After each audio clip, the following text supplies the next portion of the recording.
This is the Final Whistle podcast. Hello everyone and welcome back to the Final Whistle podcast. I'm your host Frankie Levin and today I'm joined by Sam Smith. Hello. Jacob Pannons. Evening.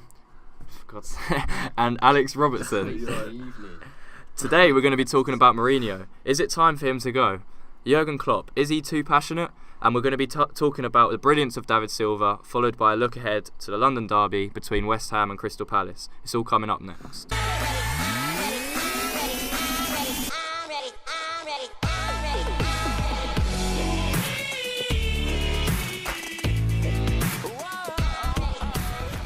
So, Jose Mourinho, under heavy criticism at the moment. That's 4 games on the spin without a win, and now he's in his press conference saying, well, it's 4 wins without a defeat. Is it the sign now that he's basically at the end of his time at Manchester United? Maybe. You never really know with Mourinho because he'll go on this run and then he'll go 6-7 games winning streak, and he's very unpredictable. He'll have this. It was only a couple of weeks ago where people were saying, "Oh, Mourinho's back to his best. He's chirpy. He's happy. He's making jokes in press conferences." And now we're back to dropping Pogba, dropping Lukaku, allegedly calling Pogba a virus in the dressing room. I think it was against Southampton. You never really know with Mourinho, and it gets boring. Alex, what about your thoughts? You're a Manchester United fan. Is he? Use that term very loosely. That was another podcast, huh? No, I don't like him. I really want him gone. Why? It's because he's making the club like toxic, don't you think? Like, okay, Lukaku and Pogba, they should be starting every game. Look how much bloody money we spent on them, and starting on the bench against Arsenal. That's ridiculous. And if they're on the bench because they're not getting along with Mourinho, then I think that's Mourinho's fault. He's so miserable. He sits there like a lump, just angry every game, and yeah, it's getting boring now. He needs to go. Do you think that the Manchester United board, Jacob, would sack Mourinho halfway through a season? No, I don't think they would. I think they'll leave it till the end of the season because, I mean, for Manchester United, there's not a lot of risk, to be honest. Their biggest risk is losing fans like Alex who don't want to watch that sort of football. That's what the sad thing is, though. But I'll get into that in a second. But, I mean, there's no risk. It's not like they're a Southampton where they need to sack a manager to stay up. Manchester United, all they're going to do is just have a bunch of complaints on the comment section of Facebook posts. Like there's not a lot of risk if Mourinho keeps performing poorly. They're not going to go down, so they can sort of spend this season, sort of let him wear out his contract and then do it at the end of the year, because it's going to cost a lot of money to replace him halfway through. Plus, you've got another headache of getting a manager who's willing to come in halfway through a season and potentially leaving a club they're already at.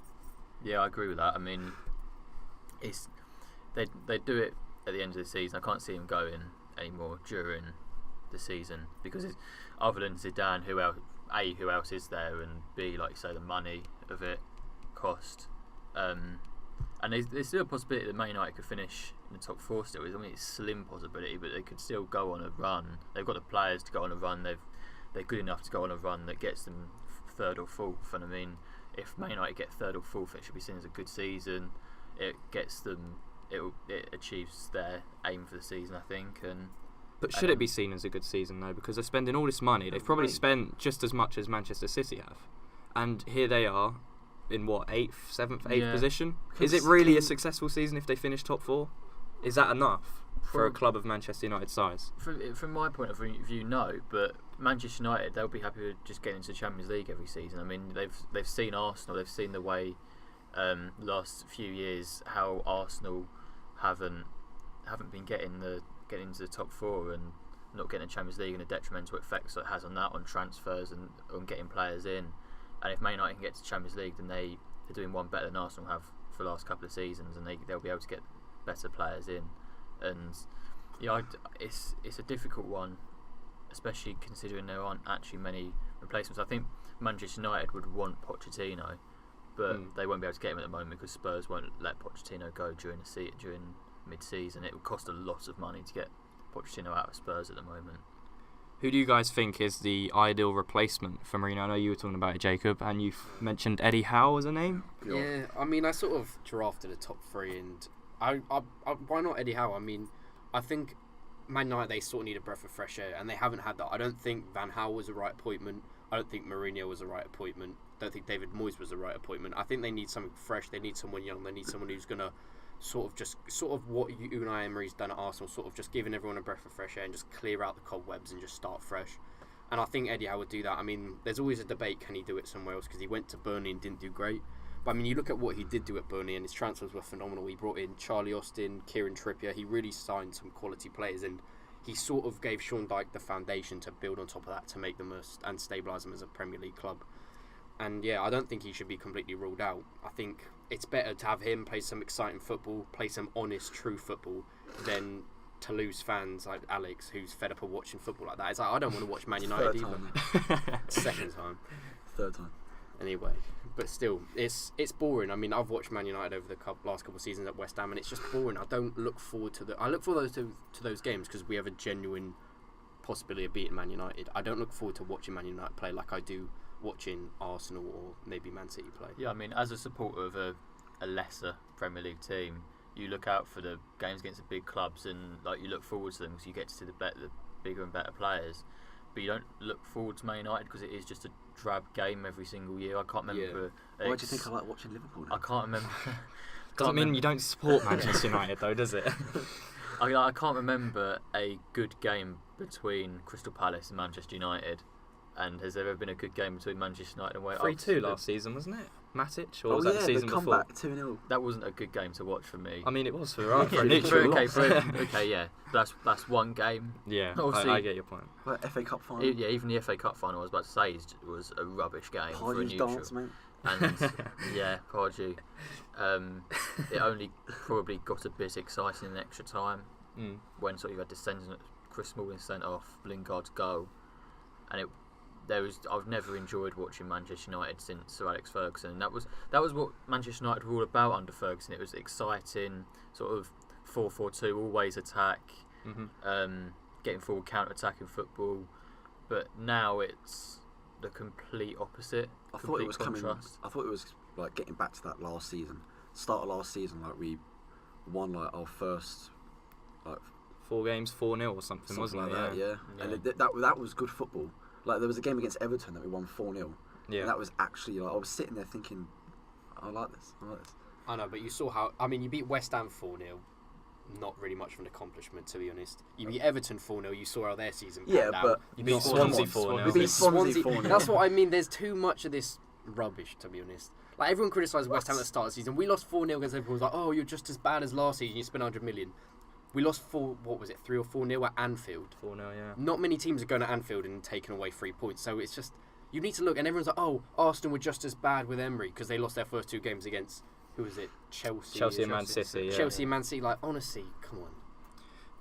Going back to Eddie Howe though, quickly. Yeah. Do you think this is, if he was, say Mourinho went and the job was offered to Eddie Howe right now, do you think it would be the right move in his career to take this Manchester United job, given the circumstances around the club and what he's doing at Bournemouth this season?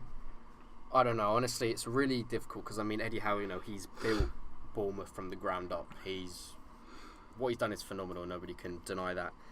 He's left before to Burnley and it didn't quite work out, so I don't know if he'll be scared of that, but I mean, a chance to manage Manchester United. I know it's not as prestigious as a position as it was maybe 10 years ago, but it's still a massive honour, and He's got a chance to build something, hasn't he? I don't know what he's done at Bournemouth. I think you would sit and think about it long and hard, and it's really hard if it would be the right move for him. I'm not even saying it's the right move for Manchester United, but I think it's something they should think about, because I think bringing in Zidane, it's just such typical appointments. Like, oh, who's a decent, quite a big name manager we can bring? Okay, we're bringing you. Oh, it doesn't work. Like, actually sit down and think about how you're going to revolutionise the squad and make it a better team. I know what you mean. You might as well change it up and go for someone different. Because the last 10 years, since Ferguson left, it's been miserable for Manchester United fans. Is Eddie Howe though not a bit of a David Moyes appointment in a sense that it's not as big a name?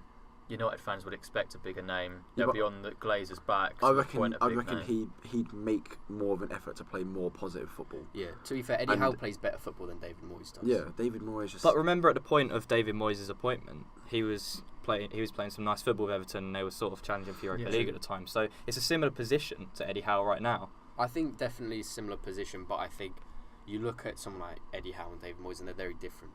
I mean, I've watched Bournemouth play under Eddie Howe. I've watched several teams play under David Moyes, and I think David Moyes has sort of moved on to the past. I mean, he was a great manager 10 years ago, but he's done for, definitely. some managers, they sort of go a bit stale, and that seems to kind of be the case like for Mourinho. David Moyes. Yeah, like Mourinho as well. And I think Eddie Howe, I mean, he's a breath of fresh air, you know. Everyone loves watching Bournemouth. Everyone kind of has a little soft spot for Bournemouth because I mean they're not they're not.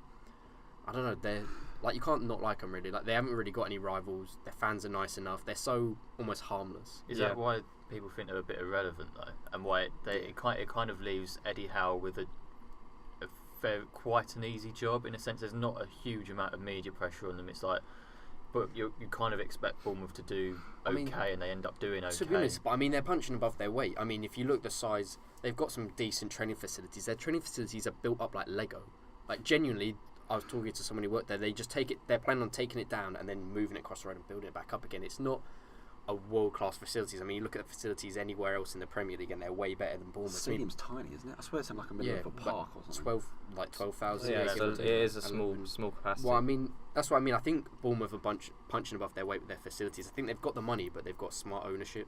Yeah. And I mean, they haven't got much pressure, but I mean, there's no expectations. Eddie Howe could take Bournemouth down, finishing 20th next season, and still keep his job. That's a fact. That's the thing, though. Like, I mean, if he was to, he's not used to all the sort of media attention. So if he takes over at Man United, he's going to a completely contrasting environment where lose a game and draws his first few games, loses a few, wins a couple. He's going to be under pressure already, and is he able to deal with that? Yeah, that's very true. He hasn't faced a lot of media pressure, but I mean, 99% of managers face media pressure. I mean, he's very fortunate that he's never been in that position. But if you look at the other 19 managers in the league, they all face it. It's part of the job, isn't it? How old is he now? Like 40? He's not had a big job yet. If he wants to make the next step, then he's going to have to take a risk like that, isn't he? It's all down to him. Yeah, but true. If he wants a big career and wants to try and be like properly successful, then that's something he's going to have to think about. True. I mean, how many chances are you going to have a chance to go to Manchester United if the offer came along? And this is, like we said earlier, this is probably the best it's going to be for Bournemouth. Bournemouth are not going to push up to the Champions League, not with the facilities they have at the moment, unless they're very, very lucky. Like this is almost, if he's ever going to leave, this is the peak of Bournemouth right now. Is Manchester United an attractive job though for a manager? 100%. I mean, I think Eddie Howe, especially someone like him who, I mean, for us it's a bit different because for sort of half of our life, Man United have been this massive club, and half the time they've sort of been a bit of a joke. So I think for us it's a bit difficult, but for someone like Eddie Howe, for 3/4 of his life, Manchester United have been the biggest club on the planet. I mean, look, there's still quality players at Man United. There's loads of money that's been invested in the players. They're a huge, huge club, but they've lost their shine since Fergie's left. Well, yeah, obviously. But no, I think it is attractive to any manager, to be honest, because the amount of money they've got to spend, the players they've got Champions League football. Any manager in the world would want that job, in my opinion, and would probably take it. At the moment it's not going great for him under Mourinho. The past few years have been a bit of a rough patch, but that's not to say Manchester United can't get back to where they were under Ferguson under a new manager. It's just going to take time, and some managers like that sort of project under their hands. So I think it is attractive, to be honest. Jurgen Klopp recently, with his over-passionate celebration against Everton after their late winner in the derby. Jacob, I know you had some strong views on Klopp there. I mean, I wouldn't necessarily say it's strong. I think I'm sort of frustrated because I don't think he's faced a ban, he's just faced a charge. A £6,000 fine. Yeah. Which for him is nothing. Yeah. 8,000. Either way, he hasn't faced a ban, which I think he should. I mean, that's gross misconduct. No. Running into the centre. What? Okay, your point when I asked you about this in lecture, you said it shouldn't be a ban because he's passionate and everyone loves him. That was me just talking. Is that how the rules work? that was just me talking out of hand, you know. After we finish, I'm just going to go up to somebody in the street and punch them. I was just being passionate. You're great, lad. Don't worry. worry. What he done though? It's completely different. He's to what ran he did. out 50 metres into the centre circle. Yeah, but there was no like play going on. The crowd were going mad. I mean, I can run last into the pitch. minute. Everyone else was celebrating. He can go on there. He can celebrate in his box. He's got more space to celebrate than anyone else in that stadium.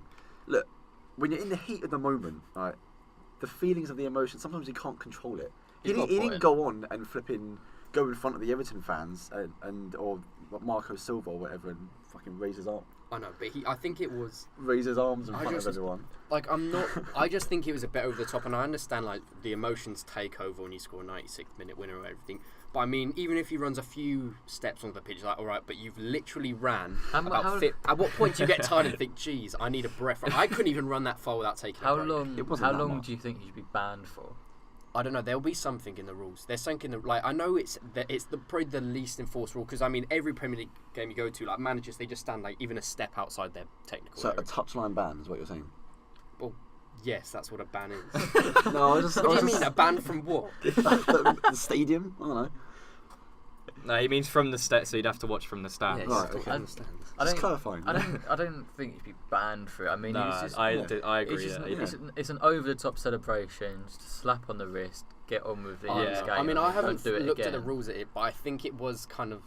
I mean, what he's done, and like so many people have been like, "Oh, it's all right because he's amazing." It's like I understand he's got No, this that doesn't. whole. That doesn't. I know back it up. that's what Yeah. that's what got on my skin is Yeah. Alex's reaction to it. When I said it's kind of it was a ridiculous. He should be banned for it. And you're like, no, he shouldn't be banned. I said why, and you said because we love him. We. I shows thought you were that- Manchester United. Oh, Wait, God. what? That's another thing I want to bring up. Yeah. Look, I mean, I would love every manager to do that.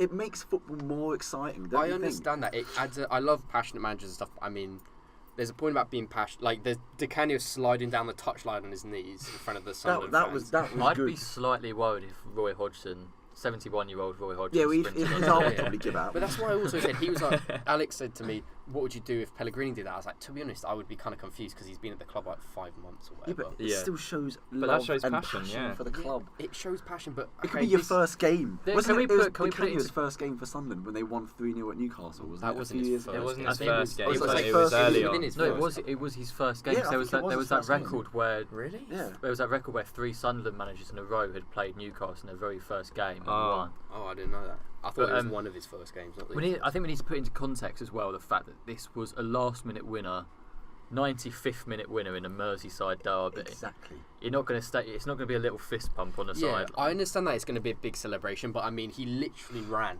50 metres to hug Alisson. Like, I understand. I know he said afterwards he apologised to Marco Silva, and stuff, and I think he did all the proper etiquette afterwards. But it's kind of like, I just found it a little bit like. I mean, come on, Mourinho. man. Like, I've felt passion. I've seen everyone feel passion, and I've seen like louder managers. And the thing is, Jurgen Klopp, everyone's like, oh, he's so passionate, he's so loud, he's so this, that. The loudest manager I've ever seen is Antonio Conte, and I've never seen him run onto the pitch that far. he gives character and His he's character. interesting and he's fun. I'll talk about this afterwards because I don't know about this whole defamatory whatever, and I don't want to find myself. Just say what you want. It's a podcast. I'm- It doesn't I'm- matter. I'm Say what not. you want, and I'll tell us if we. It need doesn't to matter, cut does out. it? I don't want to just. I don't want to say anything. I don't know if it's come back to haunt me, so I'll talk about it afterwards.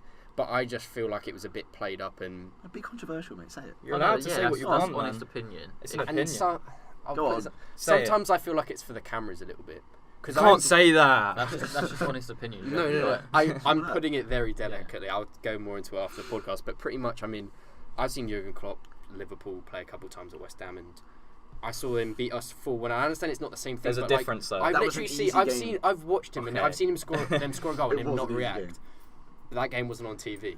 This game, he knew Nah, the cameras were going to be on him. I've I got to think disagree with to you. be honest, The cameras I are- don't I even- disagree. all games are filmed. Yeah, it's I not know, just I live. know all games are filmed, So it's- but it this would one be was seen on live, Match and I Today. think it was. It'd still be I reported. think though. with Just- Klopp, it's genuine because he doesn't just do it on the I odd don't know. occasion. For me, he does it he often. kind of does do it on the odd occasion. Like, The few when- times I have seen him, When he when doesn't they do it. won 5-4 away at Norwich like 4 seasons ago, I and they don't got that know. last I think a minute lot winner of and it he is ran sort down of the like touchline. oh You my can god, see look it. at Yeah. him. Like He I think a grits lot his of the teeth. time, Jurgen Klopp, it's sort of I like him as a manager. I really do. I like the way he plays. I like how he's passionate. Don't get me wrong. But then like the time when they drew 2-2 with West Brom at Anfield and they start doing that stuff in front. That's an appreciation that's for the appreciation. fans. That's good. Appreciate- It's a German thing as well. Huddersfield always do Yeah, that. I know. Appreciate you the applaud fans. and whatever, but like It's to raise they're morale, celebrating. mate. Okay, you're a Manchester United fan. Honestly, I just. Is he?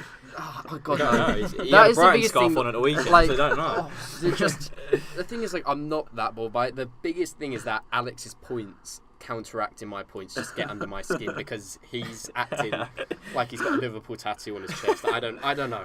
Like you got a season ticket in the cop. It's the same thing with you. Your comments got under my skin. That's why I felt I had to react like that. Yeah, as a Liverpool It's a fan, two-way you felt street, you had mate. a... No. I haven't got a problem with you reacting to my comments. I've got no problem with that. But the fact that you're backing up so vivid and you keep saying "we" when you talk about Liverpool fans, yet literally in our last segment you were identifying as a Manchester United fan, and on Tuesday you're wearing a Brighton scarf, and you said you went mental Oh, is at that the a third Brighton goal. game?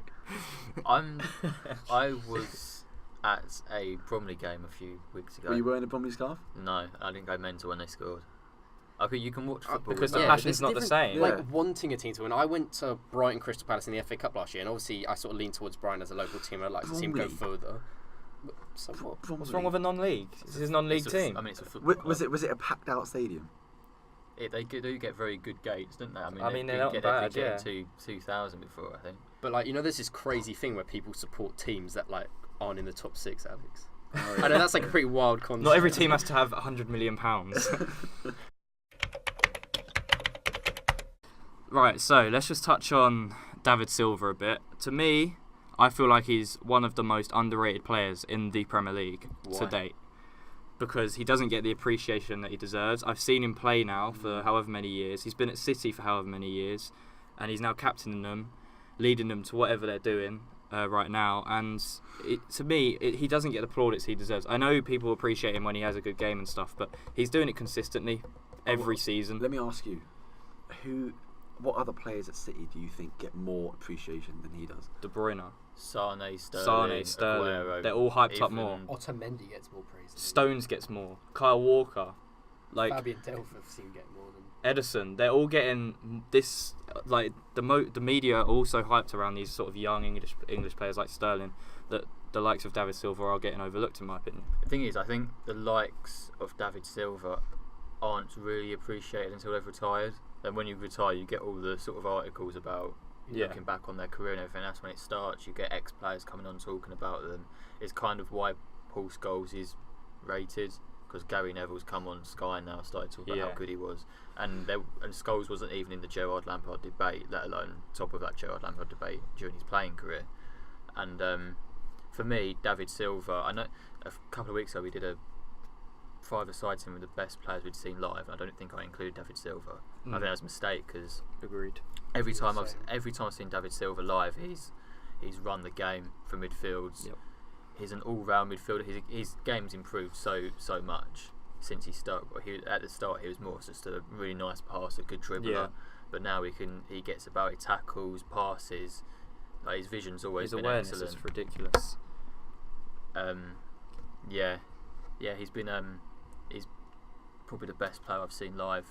Not one. He's similar to Hazard, where you've actually got to watch him play to be able to properly appreciate him. I feel with Hazard, I never really truly appreciated how good he was until I saw him live. When you're in the stadium and you're watching the game, you see all the little flicks, tricks.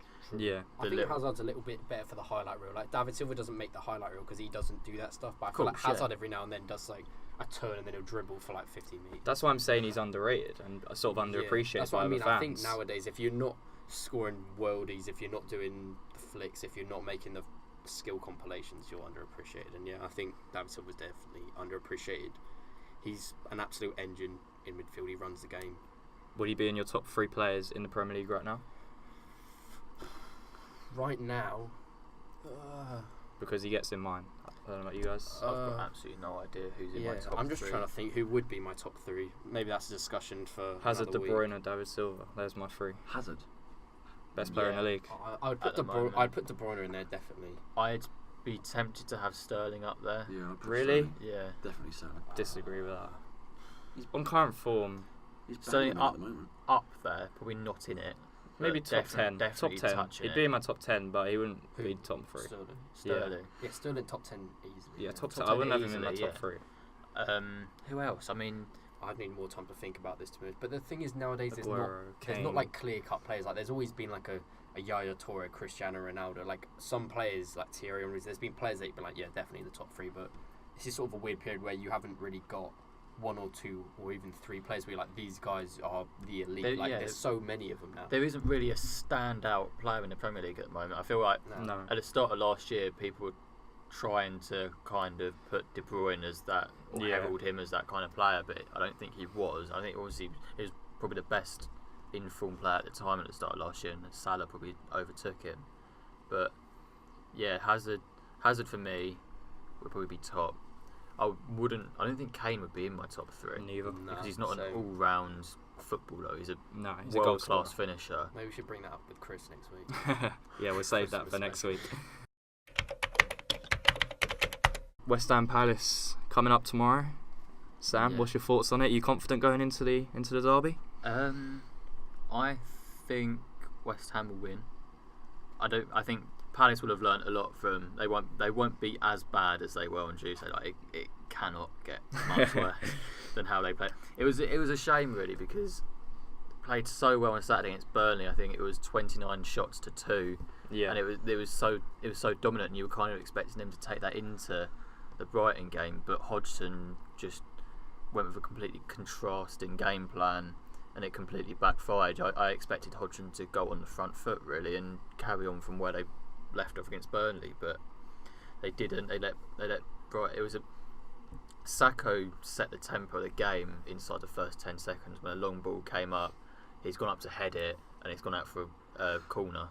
He meant to head it forwards, but it was a really bad performance, and they'll be better on Saturday. But if they lose and it's bad, I think Hodgson will go. I was just going to say, so you think he won't be there by the end of the season? I don't think it'll be bad on Saturday. If we lose and the performance is okay, didn't really deserve to lose it. Maybe did deserve to lose it, but we still played okay. I think he'll be given a few more games. Do you think he'll be there by June? It's difficult to say how long a manager can last somewhere when you've got a game coming up that could kind of decide. It could be quite make or break. To be fair, I agree with that. I mean, I think it's Leicester. We've got Palace have a few games coming up where it's like, look, you've got to get 3 points from these games, and because there's a period around Christmas and New Year where there's some really tough games. I think Man City on the 22nd of December, and then Chelsea on the 30th, and it's going to get tough. They're going to find themselves moving away from the pack, chasing away from relegation, and Saturday's game it's very important, I think, for Palace. Other than Zaha, who do you think West Ham should sort of be targeting to look at as a sort of a potential danger for us? Max Meyer, I think Will he play on the left, or will he play through the middle? He could. Hodgson's been doing this thing recently where it's a very, very narrow 4-1-2-1-2. It's a 4-4-2 really, and it's like MacArthur and Meyer will sort of. You got Kouyaté and Milivojevic. I forgot about Kouyaté coming back. I'm looking forward to that. I can't wait to see him actually help us for once. You got him every day. You got the two very deep defensive midfielders, and Meyer and MacArthur kind of play a lot higher up, but kind of they're not wingers basically. Yeah. They're sort of wide midfield players. Okay. And but Meyer kind of cuts in and plays as a kind of sort of interior. Yeah. Number 10. Yeah. And so Max Meyer, I mean Patrick Van Aanholt as well. When Meyer vacates that space on the left, Patrick Van Aanholt exploits it, and it will get him behind. You see a lot of sort of triangular balls where it's sort of played in between the centre half and the right back to Van Aanholt, and that was the only time where we caused problems for Brighton the other night, was when Van Aanholt got in down the left. Yeah. So you'll have to look out for that. I mean, I fear West Ham more than I think will threaten. I think you shouldn't be as afraid as you're thinking, because we've had 2 really good wins and our performances have got a lot better, but I think that's because of how good sort of the likes of Felipe Anderson have been. But I think coming up against Wan-Bissaka, will he be playing right back? Could be Wan-Bissaka, but I mean Wan-Bissaka had his worst game for Palace on Tuesday night. But I think that was purely because of the atmosphere. Like, it's a very sort of volatile atmosphere. He's never played in that environment before. That's what I'm saying. So I think Felipe Anderson's going to have a difficult game tomorrow, and that could sort of limit our creativity. I know we've got Snodgrass on the right, but we're gonna be playing 4-4-2 probably. We don't have Arnautovic, which is a huge bonus for you. So it'll probably be Lucas Perez and Chicharito up front. So I think you'll defensively you'll be able to handle Perez and Hernandez quite well, because They're not necessarily quick, are they? no, I mean I'd like to think Hodgson would play a bit higher up than he did against Brighton the other night. He'll Yeah. learn from the fact that playing against Murray with a really sort of deep line was stupid, really. Yeah. And I'd like to think he'd go higher up against less pacier strikers. what do you think, Jacob? Do you think Antonio will play right back again for us, or do you think Zabaleta will come straight back in? Well, I think it's very difficult because, I mean, you look at a team like City and, Palace, and on the flanks they're quite dangerous. I mean, Wan-Bissaka, Van Aanholt, Zaha, who plays on the other wing up front? It'll be Townsend, but they Townsend. kind of play quite centrally. 4-4-2. They'll drift wide, and then you'll get runners in between them. To be fair, I think if you want a chance against West Ham, you have to take it wide. Because, I mean, if you've got Zabaleta and Masuaku who can get turned in quite easily, you've got attacking. I mean, you look at the speed and skill you have on the flanks, you've got to abuse that against. And, I mean, Antonio's not a right back. That's not a secret. And He had a really good game actually on Tuesday. True, he did have a good game, but it was against Cardiff. And, I mean, Agreed. there's between facing Cardiff and facing Zaha, who's And Van Aanholt will be and down Van the left as Aanholt, well. and like quite a lot of skill and quite a lot of pace, and I think it's going to be a massive step up. So I don't know. I would probably put in Zabaleta, but at the same time, he's not the fastest and could get done in. But I mean, I would don't put in Zabaleta. You've seen how much he runs. yeah, true. I would put in Zabaleta, but I really worry about that. And then if Masuaku plays again, I mean, he hasn't had the best run of games recently, and he's had been a bit of poor form. So I could easily see the fullbacks or wingers turning him inside out. To be honest, I could actually see Hodgson changing it up a bit and going with a Saul or Ayew through the middle, and then Zaha and Townsend either side. 'Cause it just, Alex was at the game as well. It just didn't work on Tuesday, did it? I mean, Hodgson got it completely wrong. It kind of disproved the theory that you've got to always keep a winning team. I think obviously Burnley and Brighton are two very different tasks, and he went with exactly the same team, just a slightly different game plan, and it really backfired. Yeah, I think definitely, like I said before, you've got to take the wings. If you look at the goals West Ham conceded, they're nearly always coming from the flank. All 4 goals against City were from the flanks. Cardiff's was a cross in through the central. Diop's very controlling, like it's very hard. I can't remember. Yeah. I mean, just off the top of my head, over the last few games, we haven't conceded any goals that come No, down the it middle. is, They always that's come true. from the sides. Let's just get our predictions ahead of that game. Sam, starting with you. Prediction. 2-1 West Ham. I'm going to go 1-1. 2-0 West Ham. Alex, neutral. What are you thinking? 2-2. Or does he support one of the Or two do you, teams? oh no, you might be a West Ham fan. He said West Ham's his He fourth likes West team. Ham, Oh, yeah. okay. So we got 2 draws and 2 West Ham wins. No Palace wins, no? No. We'll see. We will see tomorrow. Okay, we got a lot of questions today. Some appropriate and some inappropriate. But We'll stick to the appropriate ones we'll stick first. to the appropriate ones. I've picked. Classes in the Well, no Love Island talk, Sam. Don't bring any Love Island up. We don't care about Jack and Danny. who put your hand up if you gutted at Jack and Danny? Well, they can't see our hands to start off that is with. very good. Could So not, you but can- I could not give less I'm a of Love- a. I'm a Love Island fan, but I don't really care about Jack and Danny. You're a Love Island fan? Oh, here comes Yeah. Alex. Yeah. Yeah, so what? What you got a problem with? You're not allowed to support two teams. Yeah, you can't support Love Island. What the I hell? can't like I'm a celebrity and Love Island. God, don't be so absurd. Can't support 2 reality TV programs. Quality banner.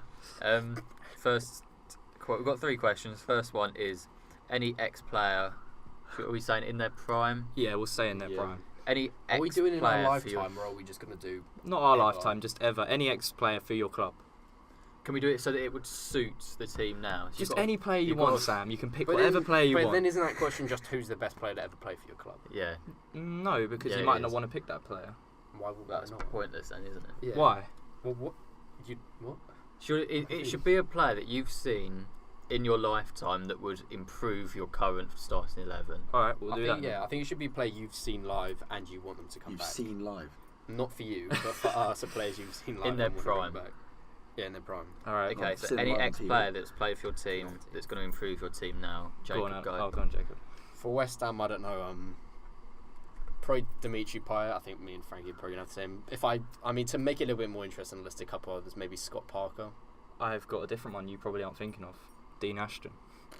Yeah, Dean Ashton. Right now, with Arnautovic out, I would Dean Ashton was a quality Dean striker Ashton, before his injury. He just laughed then, but honestly, Dean Ashton before he got injured would have. He would have been an regular. England Oh, definitely. striker. He would have been England's best striker. Better One of than England's Harry best Kane? striker. Shut up, innit? 100%. More versatile than Harry Kane, probably. Better player. Better So player. I take because Arnautovic is out now, and we sort of need that sort of I striker don't right really now. think I ever saw Dean Ashton play live. I think he got injured just before. I saw him away at Old Trafford actually. Oh, when he Overhead scored the kick, bicycle yeah. Is that when United won the league? Probably. Yeah. Probably when your team won the league. Well, When one of your your teams. rivals. One of your teams won the league. But yeah, that'd be mine. What about you, What is Sam? Well, let's go Alex first. Oh, go on, Alex. Would it be cliche if I just said Ronaldo. Ronaldo? Like, come on. Oh, so you're a Man Are we doing United Man U or fan. Liverpool? No, let's We're do doing Man Man United U and because Liverpool. I'm a Let's Man do Man U United and fan. Liverpool. We're doing Man United. Maybe Brighton as well. And West Ham. And West Ham. And Spurs. He's closest to Spurs. Eastbourne Town as well. Aaron Rodgers. Get Aaron Rodgers back.